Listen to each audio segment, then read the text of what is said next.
Hi kids! Welcome sa ating adventure sa mundo ng mga insekto. Alam niyo ba na ang mga insekto ay ilan sa pinakamagagandang nilalang sa ating planeta? Noong una, nang likhain ni God ang mundo, siya'y gumawa ng napakaraming kahanga-hangang mga hayop. Sa ilalim ng dagat, sa lupa, malaki man o maliit. At alam niyo ba? Kasama rin ang mga insekto sa mga iyon. May special na plano si God para sa bawat nilalang kabilang ang mga insekto. Maaaring maliit sila, pero may malaking papel sila sa ating mundo. Isang kamangha-manghang bagay tungkol sa mga insekto ay kung paano nila tayo tinutulungan kahit hindi nila ito alam. Halimbawa, ang mga bubuyog. Sila'y nagliliparan mula sa bulaklak patungo sa isa pang bulaklak. Habang ginagawa nila ito, nakakatulong sila sa paglago ng mga prutas at gulay. At isa pa, ang mga langgam.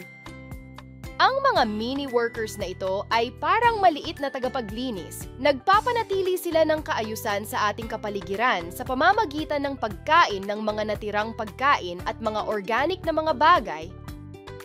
Ang lahat ng mga insekto, kakaiba man ang itsura ng iba, ay may mahalagang parte na ginagampanan sa ating mundo. Ano pa kaya tayong mga bata na nilikha ni God na kawangis niya? Lahat tayo ay nilikha ni God ayon sa kanyang dakilang plano. Walang aksidente.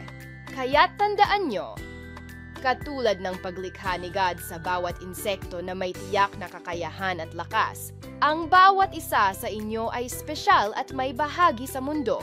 Sana ay may natutunan kayo tungkol sa mga insekto. Magkita ulit tayo next week para pag-aralan ang mga dahilan kung bakit tayo nandito sa mundo. Hanggang sa muli!